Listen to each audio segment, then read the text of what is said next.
오늘은 구약 성경 역사서를 다 마치고 이제 성문서라고 할 수 있는 문학 작품인 욥기, 시편, 잠언, 전도, 아가 그 말씀을 상고하기 위해서 그 첫 권인 욥기서로 들어왔습니다. 욥기서는 의외로 많은 성도들이 애독하는 말씀 중 한 권의 성경이지요. 특히 고난을 당할 때 또는 무슨 사업에서 실패했을 때, 마음에 큰 상처를 입었을 때, 또는 그 외에 다른 어떤 여러 사연으로 욥기서를 애독하는 경우가 많습니다. 그런데 우리는 한 차원 높여서 욥기서가 어떤 말씀이고 어떤 책인지를 오늘 공부하고, 그리고 나서 욥기서를 읽게 되면은 더 크게 도움이 될 줄로 알아서 오늘 시간도 우리에게 매우 유익한 시간이다 이렇게 생각하고 욥기서를 정리해 보았습니다. 오늘도 세 대지로 나눠서 욥의 시대적 배경과 구성 요소, 욥은 도대체 구약 어느 시대 사람이냐 대단히 중요하겠죠. 그 다음에 두 번째로 욥기서의 주제, 욥기서의 내용, 주제와 성격을 한번 정리해 보고, 마지막 세 번째로는 욥기서의 내용분해 1장으로 42장까지 되어 있는데 내용분해를 정리해 말씀을 드리려고 합니다. 자, 시대적 구성 요소라. 어느 시대 사람이냐? 대단히 중요하겠지요. 욥이 구약의 어느 시대 사람이냐? 대답을 먼저 말씀해 드린다면은 아브람 시대의 사람이다. 이렇게 늘 말씀드리고 있습니다. 아브람 시대가 언제입니까? 족장 시대지요. 창세기 1장으로 11장까지의 창조 역사가 이어진 다음에 아브람을 하나님 부르실 때에 아브람 1대 족장, 이삭 2대, 야곱 3대 이렇게 족장 시대가 이어져서 요셉의 시대에 애굽으로 내려갔는데 그 족장 시대에 욥은 살았을 것이다 이렇게 추정을 합니다. 그만한 이유가 있습니다. 이유가 뭐냐? 그 창세기 족장 시대에 풍습이 욥기서에 의외로 많이 나옵니다. 예를 들자면 여호와 하나님의 호칭이 그 모세오경에 보면은 전능자라고 나옵니다. 전능자 참 그 의미가 좋지요. 전능, 못하실 것이 없는 자. 우리 이름으로 하나님, 오직 한 분이신 하나님인 것처럼 전능자. 그런 말이 나오는데 욥기서에 그 말이 많이 나와요. 한 30여 차례 나오거든요. 그러니까 학자들이 그렇게 추정을 합니다. 그리고 족장 시대의 풍습이 보여집니다. 풍습이 전능자 아까 말씀드렸는데 여호와의 이름을 말하는데 그 말씀을 그 호칭을 비롯해서 여러 가지 풍습이 나오고, 더 확실한 것은 그때 족장 시대에는 종교 생활을 할 때에 어떻게 했느냐? 우리는 지금 교회가 있고 교회를 출석하고 교회 가서 예배를 드리고 교회 봉사하고 이렇게 해서 신앙생활을 이어가는데, 그때는 그런 게 없을 때에 족장 시대에는 족장이 중심이 되어가지고 하나님 앞에 제사를 드리고 예배를 드리는 그런 그 삶을 살았습니다. 그래 족장 중심적 종교 생활을 했지요. 그런데 욥기서에 보게 되면은 욥이 자녀들을 위해서 하나님 앞에 제사를 드리는 그런 행위를 보면은 족장이 했던 것과 유사하다. 그래서 족장 시대의 사람이 아니겠느냐 이렇게 추정합니다. 이것이 우리의 구원에 관계가 있다든가 우리 어디 가서 시험을 보다든가 그건 아닌데, 이렇게 우리가 책을 접할 때마다 알 수 있는 부분은 아는 것이 중요하기 때문에 시대적으로 욥이 어떤 시대의 사람이냐 말씀을 드립니다. 그 다음에 욥기서가 아까 말씀드린 대로 42장까지 되어 있는데 그 42장까지 내용에서 재밌는 걸 발견할 수가 있습니다. 욥기서의 구성 요소입니다. 구성 요소. 자, 욥기서가 42장까지 만들어진 그 내용 중에서 어떻게 구성됐느냐? 신기하게도 1장과 2장을 보면은 천상에서의 사건으로부터 시작이 됩니다. 욥이 어떤 사람이다 하고 소개한 다음에 천상에서의 사건이 일어나는데 감히 사탄이 하나님 앞에 나아가서 욥에 대해서 말합니다. 욥이 의롭다고요? 하나님께서 그에게 복을 주시니까 의로운 것이지요. 하나님이 그에게 복을 축복을 거둬가 보세요. 그럼 욥도 보통 사람과 똑같습니다. 뭐 이런 식으로 그렇게 천상에서 사탄이가 하나님께 고발을 합니다. 천상의 사건이지요. 이 일이 1장, 2장에 이어집니다. 그래서 하늘의 관점이 초기에 나오고 그리고 난 다음에 3장부터서 땅의 관점이 이어집니다.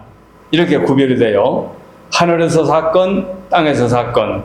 그래서 1장, 2장은 천상에서의 사건, 그리고 3장부터서 땅에서의 관점이 나오는데, 자, 땅에서의 관점 속에서는 다 하나하나 정리해서 설명을 합니다. 이해하기 좋게. 땅에서의 관점에서 욥이라는 인물이 어떤 인물이냐 알고 넘어가면 좋겠죠. 욥은 이 땅에서 의인으로 대표할 인물입니다. 이 세상에는 선인이 있고 악인이 있지요.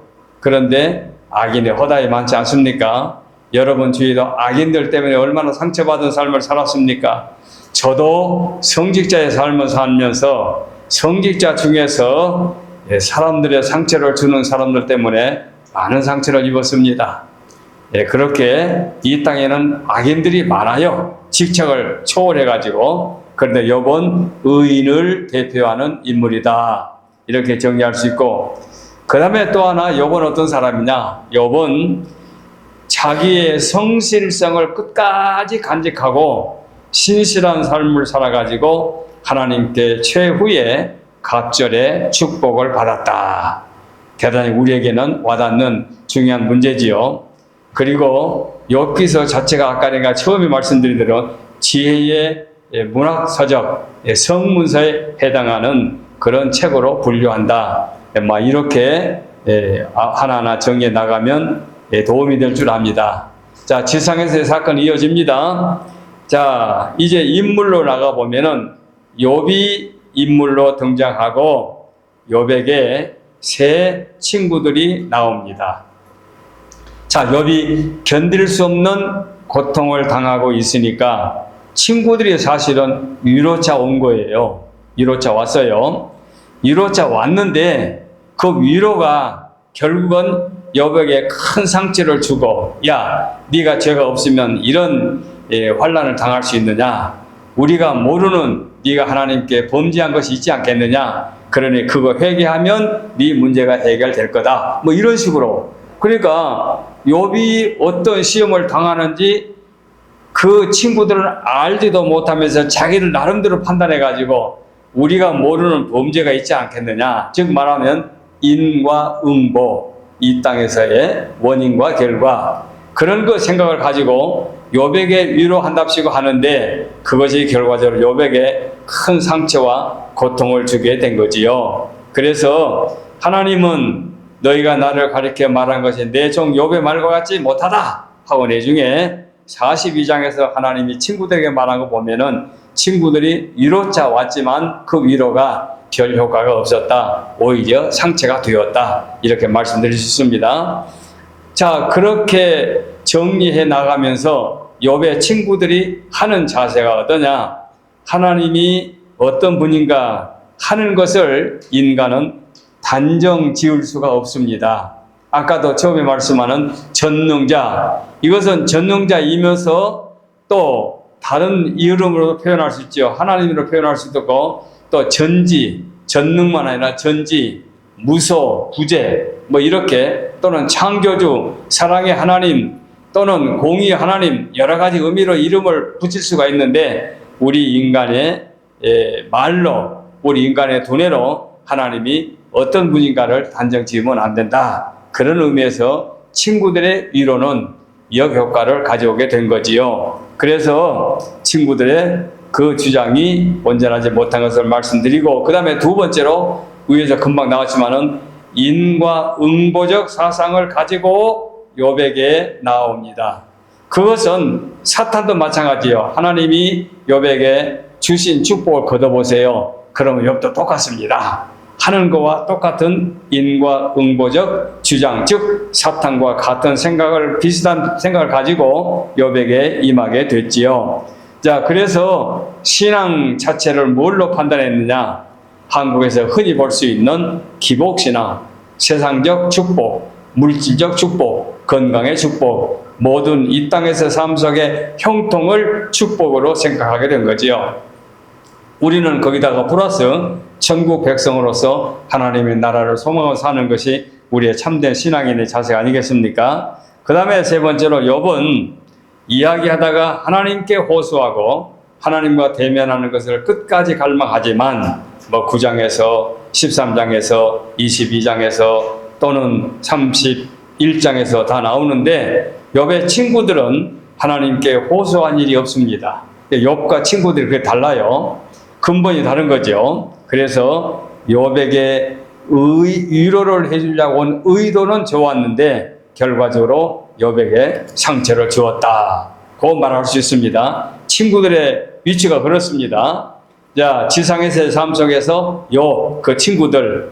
그 다음에 다시 한번 욥을 정리해 보면은 욥은 어떤 사람이냐?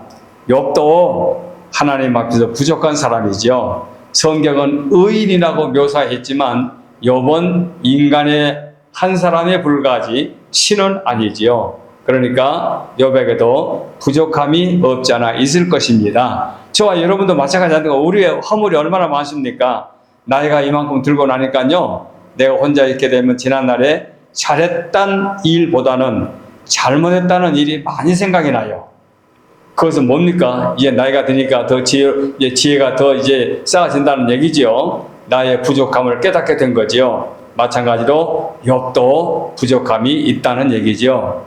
그래서 욥이 하나님께 칭찬도 받고 또 하나님께 책망도 받는 것을 우리는 알게 됩니다. 그렇지만 중요한 것은 끝까지 하나님을 배신하지 않고 저버리지 않고 하나님을 바라봅니다. 흔들릴 때도 있고 낙심할 때도 있고 차라리 내가 태어났을 때 숨을 쉬지 않았더라면 하고 탄식을 하면서도 하나님을 버리지 않았다는 것이 대단히 욥기서의 중요한 대목이라 하겠습니다. 자, 그래서 욥은 자연계를 다스리시는 하나님, 창조주 하나님, 창세기에 나오는 말씀보다 더 시적으로 표현되어 있는 창조주 하나님이 어떤 하나님인가를 그는 분명히 깨닫고 하나님을 바로 경배하는 그 마음을 버리지 않았지요. 그래서 욥은 인내하고 노력하며 나아가는데 그 욥의 인내는 자기 스스로 인간의 힘으로가 아니라 하나님이 주신 믿음의 힘으로 인내했다고 정리할 수 있습니다. 자, 그 다음에 38장 이후에서 하나님이 등장합니다. 아까 1, 2장에서 천상에서 하나님이 이제 지상에서 38장 이하에서 42장까지 나오는데 하나님의 답변, 욥의 회개가 나옵니다. 욥과 친구들의 이야기를 이어서 37장까지 계속해서 이어진 다음에 하나님께서 등장하는데, 첫째, 욥이 친구들과 토론해 온 고난의 문제가 어떤 문제이냐? 하나님께서 놀라운 사실을 보여주십니다. 창조주의 위엄과 그 다음에 부족함이 없는 하나님이심을 보여주고 있습니다.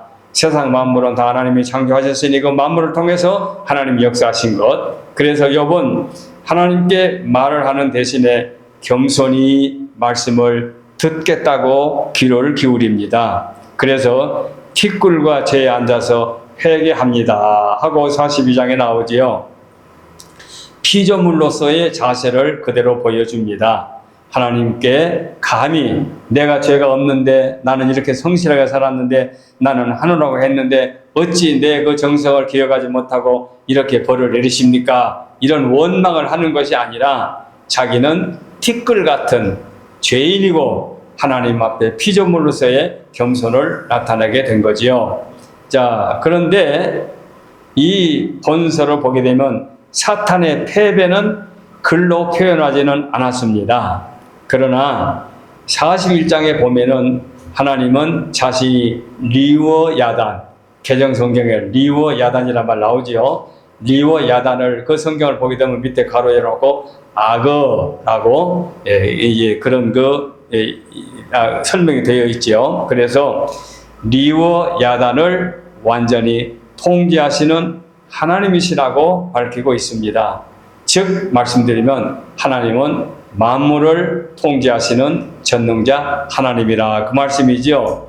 나를 저주하는 자 곧 큰 악어를 격동시키기에 익숙한 자라고도 표현하고 있습니다. 하나님이 그런 분이고 욥은 어떤 사람이고 욥의 친구는 어떻게 임했다는 것을 1대지에서 말씀을 드렸습니다. 이제 다시 2대지에 들어가서 주제와 성격을 정리해 보았습니다. 자, 주제. 본서의 주제는 인간의 고통 문제. 역사 초기부터 인간들이 이 땅에서 태어나서부터 문제를 안고 태어나지요. 저와 여러분이 세상에 태어날 때 우리 본인들이 무슨 결정을 하고 태어난 사람은 아무도 없지 않습니까? 이 땅에 태어날 때는 그래서 운명이라는 말을 하죠. 선하신 하나님께서 왜 선한 사람이 고통을 당하는가? 왜 억울한 일을 당하는가? 이런 문제는 인간이 세상을 살면서 풀 수 없는 큰 난제 중에 하나이지요. 아무것도 모르고 태어났는데 태어나서 보니까 너무 힘들다, 너무 어렵다. 물론 금수저로 태어난 사람도 있겠지만 그러나 이 세상에 다수의 사람들이 얼마나 힘겹게 살고 있습니까? 얼마나 어렵게 살고 있습니까? 도대체 그 원인이 뭔가? 그 답을 누가 해주겠습니까? 나라님이 해줍니까? 대학 교수가 해줍니까? 아니면 철학자가 해줍니까? 아무도 대답해 줄 수 없습니다. 그 문제는 욥의 시대뿐만 아니라 욥의 이전 시대도 마찬가지고 욥의 이후 시대도 마찬가지입니다. 모든 인류는 이런 고난을 갖고 세상에 태어나서 신음하며 살고 있습니다. 다만 여기서 우리가 말씀을 드릴 수 있는 것은 전능하신 하나님께서 육신의 몸을 입고 아들이라는 이름으로 성자 예수, 성부, 성자, 성령 삼위 중에서 제2이신 아들의 입장으로 이 땅에 오셔서 인간의 고난을 대신하여 당신이 친히 담당해 주셨습니다. 대단히 중요한 부분입니다. 이 부분은 신약 성경에서 계속해서 말씀하고 있지요. 세상에서 의로운 사람은 없고 다 죄인이고 죄인으로 태어나서 고난을 피할 수가 없고 고난 가운데 신음하다가 세상을 떠나는 인간인데 그 인간들의 그 고난을 해결할 자는 아무도 없습니다. 그 누구도 해결할 수 없습니다. 그런데 그렇게 태어난 피조물 중에서 해결을 못하고 있는데 창조주 하나님께서 인간의 몸을 입고 이 땅에 오셔서 인간의 고통을 대신 짊어져 주셨습니다. 육체적인 고난이 얼마나 잔인했습니까? 얼마나 고통을 당했습니까? 얼마나 억울한 일을 당했습니까? 그러나 그 고통을 감수했는데 예수님의 십자가의 고통을 생각해 보면은 지금 내가 살아왔던 지난날의 삶 속에서 그런 고통과 비교가 되지 않습니다. 그것으로 다가 아닙니다. 그 고난은 인간의 근본적인 죄의 문제를 해결해 주셨습니다. 이것이 중요합니다. 그래서 하나님께서 육신의 몸을 입고 이 땅에 오셔서 인간의 고난을 대신해 주셨다. 이게 중요합니다. 대단히 중요한 말입니다. 그래서 욥기서 42장 1절로 6절 말씀에 보면은 그런 문제가 나옵니다. 내가 죽게 대하여 귀로 듣기만 하였사온데 이제는 눈으로 직접 배우나이다. 한번 성경을 가지셨으니까 한번 펴보십시다. 예, 마지막 장입니다. 욥기 42장. 제가 지금 한 절을 읽어드렸는데 욥기서 마지막 장 1절로 6절을 한번 성경을 보십시다. 오늘 본문을 1장에서 보았는데 욥이 여호와께 대답하여 이르되, 2절 봅니다. 주께서는 못하실 일이 없사오며 무슨 계획이든지 못 이루실 것이 없는 줄 아오니 무지한 말로 이치를 가리는 자가 누구니까? 나는 깨닫지도 못한 일을 말하였고 스스로 알 수도 없고 헤아리기도 어려운 일을 말하였나이다. 내가 말하겠사오니 주는 들으시고 내가 주께 묻겠사오니 주여 내게 알게 하옵소서. 그러고 나서 내가 주께 대하여 귀로 듣기만 하였사오나 이제는 눈으로 주를 배웠나이다. 그러므로 내가 스스로 거두어 드리고 티끌과 재 가운데 대해서 회개하나이다. 피조물의 존재가 어떠함을 그대로 잘 묘사하고 있습니다. 인간의 근본 문제를 해결하지 못했는데 이렇게 서사시 시편과 마찬가지로 성문서에 해당하는 욥기서에서 욥이 이렇게 하나님 앞에 대답을 합니다. 그래서 욥은 어떤 사람이고 하나님은 어떤 분이고 친구들은 어떤 사람이란 걸 그대로 보여주고 있습니다. 그야말로 인간의 재앙, 인간의 고통, 인간의 아픔, 인간의 그 어려움을 그렇게 욥은 하나님 앞에서 그렇게 고백을 합니다. 욥이야말로 얼마나 비참한 고난을 당했습니까? 주위 사람들에게 그야말로 대단한 소문이 퍼질 정도로 재난을 당했지요. 낙타는 도둑을 맞았고 종들은 갈대아 도적들에게 다 죽임을 당했습니다. 그 다음에 소떼들도 다 죽고 도둑을 맞고 그를 지키는 종들은 사바 사람들에게 죽임을 당하지요. 또 양도 7,000마리나 지키던 종들이 다 뇌우로 죽고 열 자녀들도 함께 모아서 파티를 하는데 해오리바람으로 모두 죽고 맙니다. 그것으로 끝난 것이 아닙니다. 욥 자신이 질병에 그야말로 만신창이가 되어가지고 깨진 귀화장으로 예리한 귀화장으로 몸을 뜩뜩 긁으면서 그 고난을 견뎠지요. 참으로 이 사실은 그 시대에 멀리 소문이 퍼져나갔을 것입니다. 인간이 하나님 앞에 그만큼 비참한 존재지요. 그런데 이것을 오늘 성경은 언급하면서 친구들의 존재, 그 다음에 욥의 고백, 하나님의 위치를 그대로 말씀해 주고 있습니다. 이것이 욥기서의 내용입니다. 그래서 고난당하는 자들이 이 욥기서를 즐겨 많이 읽고 있습니다. 자, 이렇게 계속해서 말씀은 끝이 없죠. 세 번째 대기로 넘어가서 내용 본해를 말씀드리고 말씀을 정리합니다. 자, 1, 2장의 말씀을 아까는 천상에서 일어난 사건을 말씀드렸는데 욥기서의 서론과 마찬가지입니다. 그런 문제가 딱 전제해서 1, 2장에서 서론, 그래서 욥이 1장 1절 5절에서 어떤 사람인지를 잘 설명해 주고 그 다음에 1장 6절을 이하해서 첫 번째 재난, 욥에게 첫 번째 재난, 그 다음에 2장에서 두 번째 재난, 이렇게 해서 서론이 나오고 그 다음에 3장에서 31장까지 새 친구들이 나와서 대화가 이어집니다. 첫 번째 대화, 두 번째 대화, 세 번째 대화. 첫 번째 대화는 3장에서 14장, 그 다음에 두 번째 대화는 15장에서 21장, 세 번째 대화는 22장에서 31장 이렇게 나옵니다.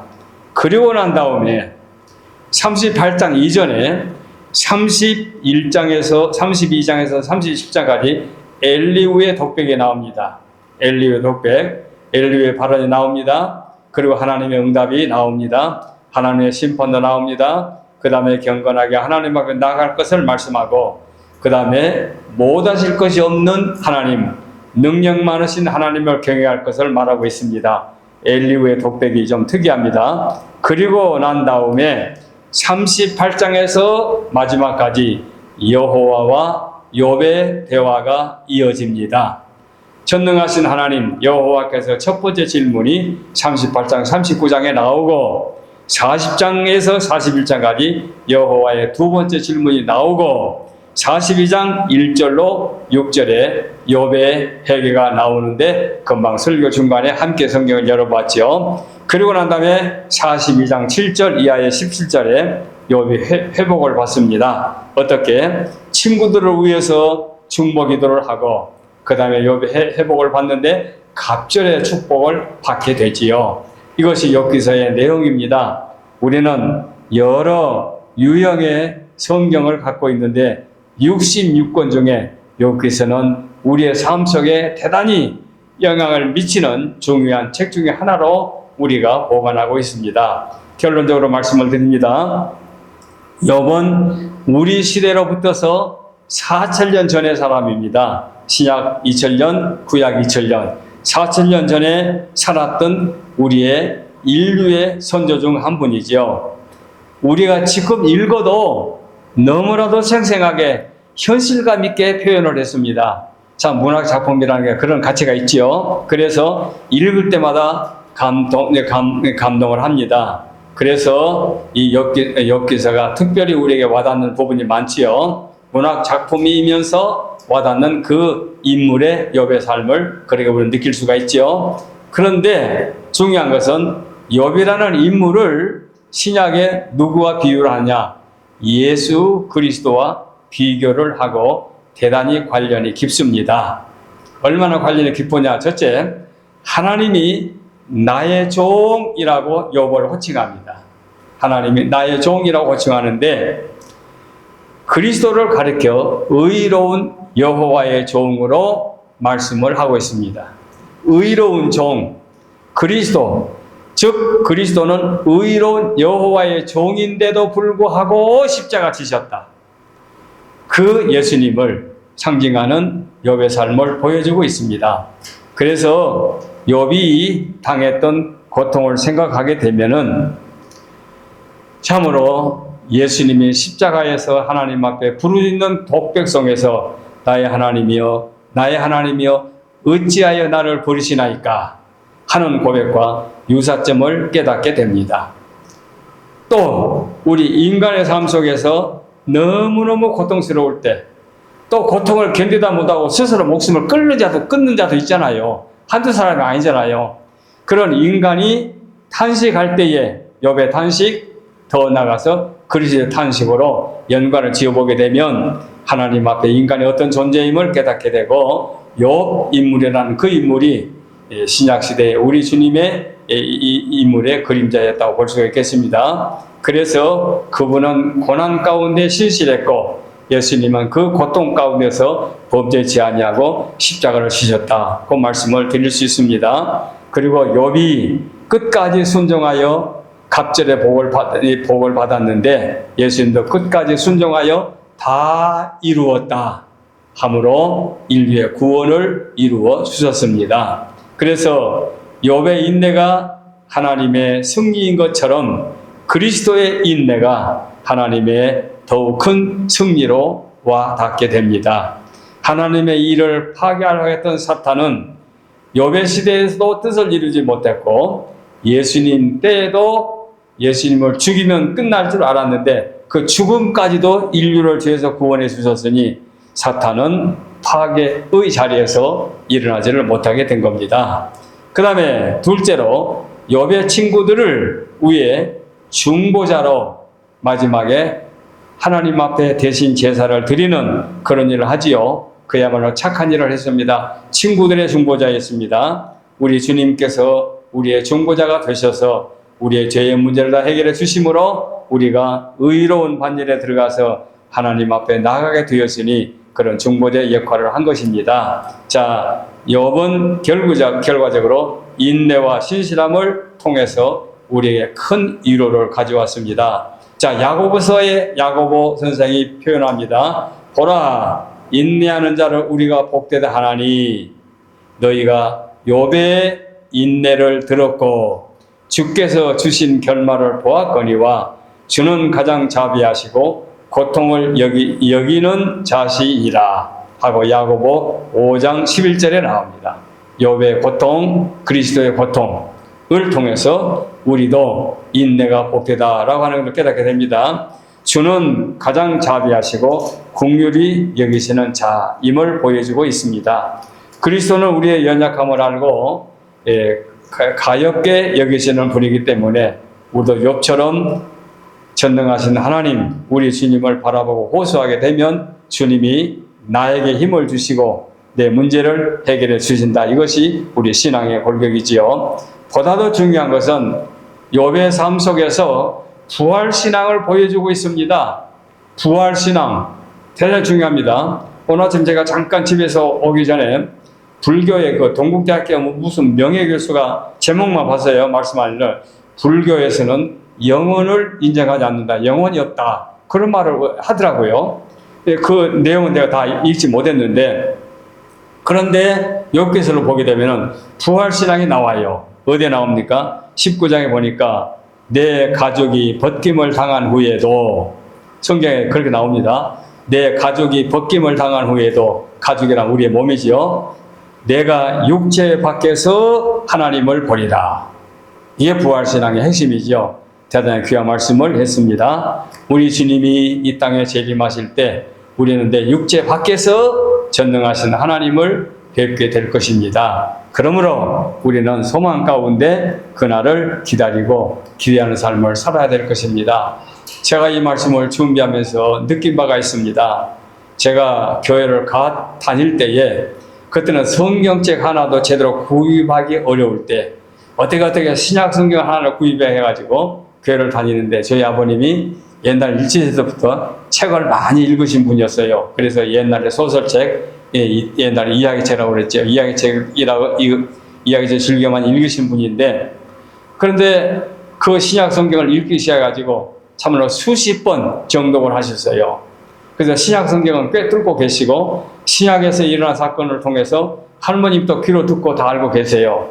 그러니 저희 집사람이 결혼한 후에 저희 고향에 가가지고 할머니가 하신 말씀을 듣고, 또 신약에 보면은 창조 때부터 되어진 일들을 말씀한 데가 언급이 많이 있으니까 너무나도 성경을 해박하게 알고 계시다고 그랬는데, 제가 그때에 지금 같은 처지라면은 구약 성경을 하나 구입에다가 아버님께 선물로 드렸다면은 아버님이 욥기서, 시편, 잠언, 전도 같은 그 지역을, 그곳을 얼마나 재밌게 보셨을까.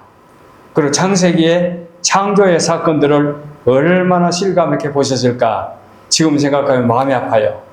그때는 시대적으로 어려웠기 때문에 제가 신학교에 입학하고 신학교 공부하러 올 때까지도 저는 구약 성경, 신구약 성경에 성경 한 권이 없었으니까, 그만큼 가난하게 살았으니까 말할 거 없지만, 아쉬운 것은 이 시대에 아버님이 생존해 계셨다면은, 구약 성경을 갖고 계시다면은 아마 욥기, 시편, 잠언, 전도서 같은 책들을 얼마나 많이 보셨을까. 창세기의 사건을 얼마나 많이 보셨을까.